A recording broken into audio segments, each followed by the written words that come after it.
Hello everyone, स्वागत आप सभी का मेरे चैनल यानी कि एनसीईआरटी सॉल्यूशन पर। तो हम कर रहे थे क्लास 7th की एनसीईआरटी और उसमें हम सप्लीमेंट्री बुक की समरी कर चुके हैं। इंग्लिश की जो बुक आपकी सप्लीमेंट्री, और उसके साथ साथ हम कर रहे थे साइंस की एनसीईआरटी हमने उठाई थी क्लास 7 की। तो क्लास 7 की जो साइंस की एनसीईआरटी के चैप्टर नंबर 7 तक हम कर चुके हैं। तो आज हम करने वाले चैप्टर नंबर 8, जिसका नाम है पवन, तूफान और चक्रवात। तो सबसे पहले बात कर लेते हैं पवन किसे कहते हैं। तो जो गतिशील वायु है, जो बहती हुई वायु, से हम कहेंगे पवन। जो वायु हमारे चारों तरफ बह रही है उसे क्या कहेंगे, चारों तरफ वायु है वो क्या है, पवन है। तो उसके बाद हम बात करते हैं वायु दाब डालती है। वायु किस प्रकार से दबाव डालेगी, तो चलिए देखते हैं।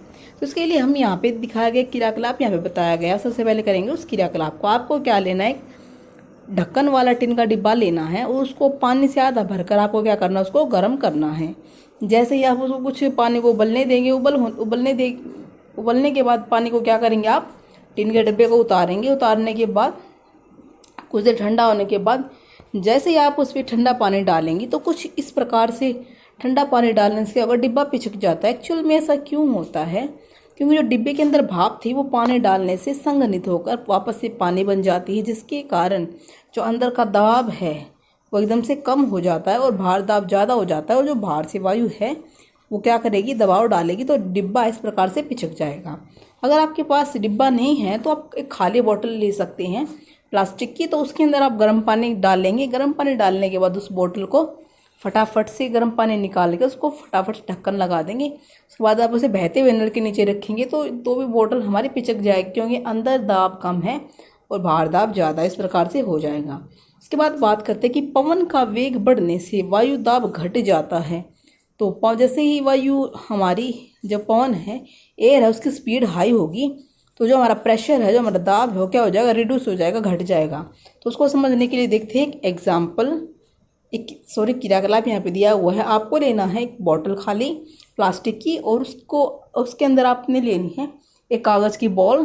कागज़ को ऐसे गोल गोल करके आपको रखना है इसके मुख पर, और आपको फूंक मारनी है। तो जैसे ही आप इस पर फूंक मारेंगे तो आप देखेंगे कि जो बॉल है कागज़ की, ये बॉटल में अंदर जाने की बजाय बाहर आती है। ऐसा क्यों होता है, देखो आपने जैसे फूंक मारी, जैसे जो बॉटल है, बॉटल की जो अंदर है, अंदर का दाब ज़्यादा है, लेकिन जो इसका आसपास का दाब है, फूंक मारने से क्या हुआ, वेग बढ़ गया। तो वेग बढ़ेगा तो क्या हो जाएगा, दाब घट जाएगा। और दाब घटने से क्या होगा, दाब यहाँ पे बाहर घटेगा तो स्पीड ज़्यादा हो जाएगी। जितनी स्पीड से आप ये फूंक मारेंगे उतनी स्पीड से जो कागज़ की जो गेंद है ये बाहर आएगी। ठीक है। तो वह देखते हैं नेक्स्ट क्रियाकलाप। यहाँ पे दो बैलून्स को लिया गया है। बैलून्स को इस प्रकार से लिया गया है, इस प्रकार बांध कर छड़ पे। तो छड़ पे बांधने के बाद आप जैसे ही दोनों बैलून से बीच में फूंक मारेंगे तो क्या होगा, यहाँ पे पहले दाब ज़्यादा था, लेकिन फूंक मारने से, पवन की गति बढ़ने से इन दोनों के बीच में जो दाब है वो कम हो जाएगा। और दोनों के बीच जैसे ही दाब कम होगा तो जो दोनों बैलून है एकदम एक दूसरे के आसपास यहाँ पे आ जाएंगे, क्योंकि यहाँ पे दाब घट जाएगा।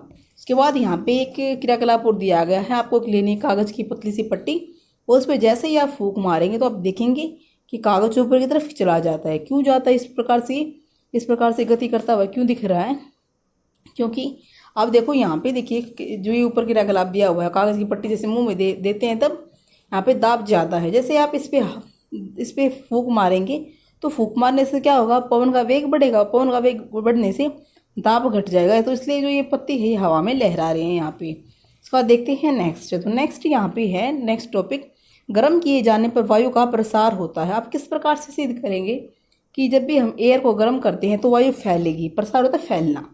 तो आप क्या करेंगे, आपको लेनी क्वथन नली। तो नली के मुख पर एक गुब्बारा को आपको टाइट करके कसना है, बांधना है। इसे कसने के लिए आप टेप का उपयोग कीजिए। उसके बाद क्या करेंगे, इस बीकर में 2/3 पानी आपको लेना है। इस तीन हिस्से में से आपको सिर्फ 2 हिस्से तक पानी डालना है। किसमें, जो आपने बीकर लिया था उसमें। और गुब्बारे लगे क्वथन नली को गर्म जल में इस प्रकार रखेंगे कि जो गुब्बारा है वो जल से बाहर रहे, जो दूसरा सिरा परख नली का वो इसके अंदर रहे। इस प्रकार आपको एक ठंडे पानी का बीकर लेना है। तो आप देखेंगे यहाँ पे जो गर्म पानी वाला बीकर, उसके ऊपर जो बैलून लगा है वो थोड़ा सा अंदर की तरफ फूल जाएगा। देखो यहाँ पे अंदर की तरफ ही फूला हुआ है। और यहाँ पे जो ठंडे पानी वाला बीकर है, ये जो गुब्बारा है अंदर की तरफ फैला हुआ है, अंदर की तरफ थोड़ा सिकुड़ा हुआ है, संकुचित है। ऐसा क्यों हुआ है, क्योंकि जो ये गर्म पानी वाला बीकर है तो यहाँ पे क्या होगी, जो एयर है यहाँ पे हमारी फैल जाएगी, जिस वजह से जो बैलून है थोड़ा सा ऊपर की ओर उभरा हुआ आपको इस प्रकार से आपको दिख रहा है। लेकिन यहाँ पे इसके अंदर ये संकुचित हो गया है। तो ऐसा क्यों है, क्योंकि जो गर्म वायु वो फैलती है और ठंडी वायु फैलती नहीं है, तो ऐसा इसलिए यहाँ पे हो रहा है। ठीक है, तो देखिए नेक्स्ट यहाँ पे देखते हैं। नेक्स्ट टॉपिक, इसमें एक क्रियाकलाप और दिया गया है। आपको छड़ पे दो इस प्रकार से जो लिफाफे वो टांगनी है। आप जैसे ही कैंडल इसके नीचे लेके जाएंगे तो आप देखेंगे जो ये लिफाफे हैं, यहाँ पे इसका बैलेंस बिगड़ने लगता है। क्यों ऐसा क्यों होता है? क्योंकि जो गर्म वायु हो क्या करती है, फैलती है। फैलेगी तो क्या होगी, गर्म होकर ऊपर की ओर उठेगी। ऊपर की ओर उठेगी तो क्या होगी, जो लिफाफे टंगे हुए थे ये बैलेंस थे एकदम से, तो यहाँ पे इसका बैलेंस बिगड़ जाता है। क्योंकि जो गर्म वायु क्या है वो फैलती है। अब गर्म वायु ठंडी वायु की अपेक्षा हल्की होती है। अब आपको पता होगा कि जो जैसे हमारी हवा चलती है, तो हमारी हवा किस प्रिंसिपल पे काम करती है? हवा हमारी इस प्रिंसिपल पे काम करती है कि जो गर्म वायु है वो गर्म जैसे धरती है, धरती गर्म होती है, गर्म होती रहती है, तो यहाँ पे गर्म हो गया हवा ऊपर की ओर उठेगी, तो उसकी जगह लेने के लिए कौन सी हवा आ जाती है? उसकी जगह लेने के लिए ठंडी हवा आ जाती है। जैसे कि जिस प्रकार हमारा पानी गर्म होता है, पानी गर्म को लेकर मैं बताया था कि पानी गर्म कैसे हुआ था। पानी गर्म होता रहेगा, गर्म पानी ऊपर आ जाएगा और ठंडा पानी नीचे आ जाएगा। अब हमने ऐसा क्रियाकलाप भी किया था पिछले चैप्टर्स में, तो आपको पता चला था कि पानी किस प्रकार से गर्म होता रहेगा पानी, और ऊपर आ जाएगा और ऊपर का पानी नीचे आ जाएगा। तो इस प्रकार से पानी रोटेट करता रहता है। तो सेम उसी प्रकार से हवा भी कैसे चलती है, हवा गर्म होगी, ऊपर उठेगी गर्म हवा, और जो ठंडी हवा है उस गर्म हवा की जगह वो आ जाती है। तो इस प्रकार से हवा हमारी चलती है। ठीक है, तो ये प्रोसेस लगी रहती है। उसके बाद आप बात करते हैं कि पवन धाराएं पृथ्वी के असमान रूप से गर्म होने के कारण उत्पन्न होती है। पवन धारा मीन्स की हवा चलती कैसे है, क्यों चल रही है हवा? देखिए, अब ध्रुव क्या होती है, देखो जो ये हमारी अर्थ है, ये हमारी अर्थ है, तो ये जो है हमारी बीच वाली रेखा, एक पेटर लाइन, इसको बोलते हैं भूमध्य रेखा, जो भूमध्य रेखा बोलते हैं इसको। ये हमारी अर्थ है, तो ये हमारी भूमध्य रेखा। तो जो इस पे है, हमारी सूरज की किरणें सीधी पड़ती हैं। अब सूरज की किरणें जो इस वाले हिस्से पे अगर सीधी पड़े तो यहाँ पे क्या होगा, सीधी पड़ने से क्या होगा, जो ये धरती है भूमध्य रेखा के जो आसपास का जो एरिया है वो जल्दी गर्म होगा, और गर्म होने से क्या होगा, वायु गर्म होगी तो क्या होगी, ऊपर उठेगी। तो गर्म जो हवा है वो ऊपर उठेगी, तो उसको कवर करने के लिए कौन सी जो ठंडी एयर है उसका स्थान ले लेगी। तो इसलिए जो हवा है वो ध्रुव से कहाँ चलेगी, भूमध्य रेखा की ओर हवाएं चलती हैं। तो इस प्रकार से यहाँ पे हवाएं चलती हैं। ठीक है, पर देखते थल और जल का असमान रूप से गर्म होना। अब देखिए, जो जल है, जो थल है, वो तो जल्दी गर्म होता है, जल्दी ठंडा होता है, लेकिन पानी के साथ ऐसा नहीं होता। ठीक है, अब जैसे कि आपने देखा होगा जहाँ पे समुंदर होते हैं, तो समुद्र के जो आसपास का एरिया होता है, तो जो थल है, जो स्थल है, हमारी जो ज़मीन है, जो धरती है, वो जल्दी गर्म होती है। जल्दी गर्म होगी तो क्या होगी, गर्म हो गया जो एयर है वो ऊपर उठेगी, और उसका स्थान कौन ले लेगी, उसका स्थान लेगी ठंडी वायु, जो कि समुद्र की तरफ से आ रही है। इसलिए हवाएं वहाँ पर कैसे चलती है, समुद्र से स्थल की ओर चलती है। ठीक है, तो थल और जल का है समान रूप से गर्म होना। अब आप समझ गए होंगे। इस टॉपिक को हम पिछले टॉपिक नंबर 4 में भी कर चुके, हीट वाले में भी।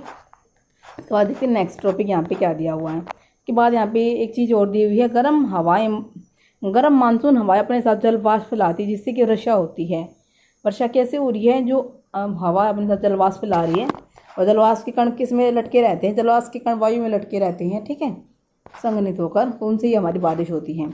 और देखिए तड़ित झंझा और चक्रवात क्या होती हैं।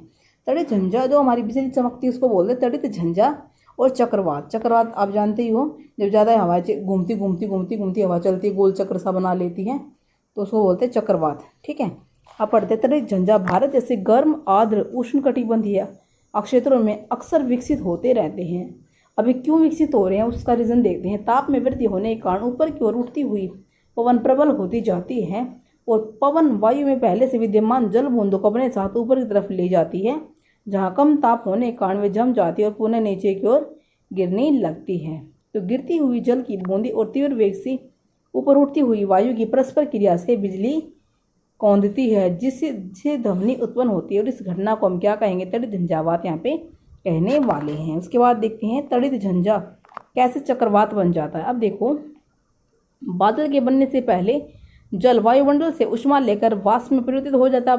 जल चक्र तो आप सबने पढ़ा ही होगा किस प्रकार से काम करता, तो वही यहाँ पे समझाया गया है। जब जल वाष्प वर्षा की बूंदों के रूप में पुनः द्रवित रूप में परिवर्तित हो जाता, तो यह ऊष्मा वायुमंडल में निर्मुक्त हो जाएगी। ऊष्मा कहाँ चली जाएगी, वायुमंडल में।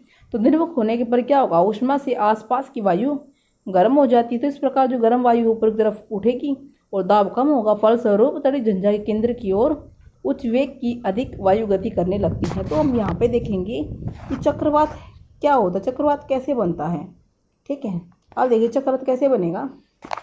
ये हमारी ठंडी वायु है, ठंडी वायु तो जाती जाएगी इस नीचे नीचे, देखो ठंडी वायु हमारी नीचे नीचे नीचे आएगी, लेकिन जो गर्म हवा है वो इसके चारों तरफ घूम रही है घूम रही है घूम रही है। ठीक है, तो इस प्रकार से जो हमारा चक्रवात है वो गति करता है। यहाँ पे जो चक्रवात है वो भी बहुत ज़्यादा तबाही लेकर आता है चक्रवात भी, क्योंकि जो चक्रवात की स्पीड है वो बहुत ज़्यादा होती है। इसकी जो स्पीड दिखा रखी है वो 150 किलोमीटर दिखाई हुई है, तो उससे बहुत ज़्यादा नुकसान यहाँ पे होता है। तो चक्रवात द्वारा होने वाले विनाश आप देख सकते हैं किस प्रकार से जो समुद्र में चक्रवात आते हैं तो काफ़ी कुछ बह जाता है, काफ़ी कुछ नुकसान वहाँ पे हो जाता है। आसपास के जो एरिया हैं तो वहाँ पे हो जाता है, संपत्ति का भी और काफ़ी चीज़ों का। तो बाकी जो इससे मिट्टी का कटाव भी ज़्यादा होता है। ठीक है, तो ये सारी चीज़ें यहाँ पे होती रहती हैं। तो अब देखते हैं नेक्स्ट टॉपिक है यहाँ पे हमारा टॉर्नेडो। टॉर्नेडो क्या होता है। अब देखिए टॉर्नेडो एक्चुअल में हमारे देश में तो टॉर्नेडो अधिक नहीं आते, लेकिन जो टॉर्नेडो हैं वो गहरे रंग के कीपदार बादल होते हैं, जैसा कि चित्र में दिखाया गया आप देख सकते हैं। टॉर्नेडो कैसे बादल, कीपदार बादल नीचे से एकदम पतले होंगे, ऊपर से एकदम फैलते फैलते एकदम पौधे की तरह, जो ट्री की तरह, किसी विशाल पेड़ की तरह यहाँ पे दिख रहे हैं ये। तो जिस प्रकार के बादल होते हैं हम कहेंगे टॉर्नेडो।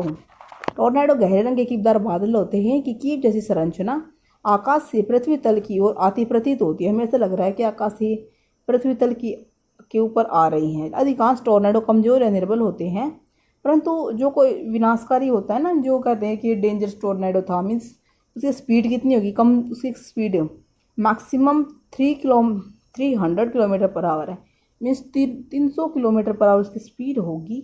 टॉर्नेडो चक्रवातों के भीतर भी बन सकते हैं। अब टॉर्नेडो चक्रवातों के भीतर मतलब मीन्स चक्रवात बना हुआ, उसके बाद चक्रवात से टॉर्नेडो में कन्वर्ट हो सकते हैं, ऐसा भी हो सकता है।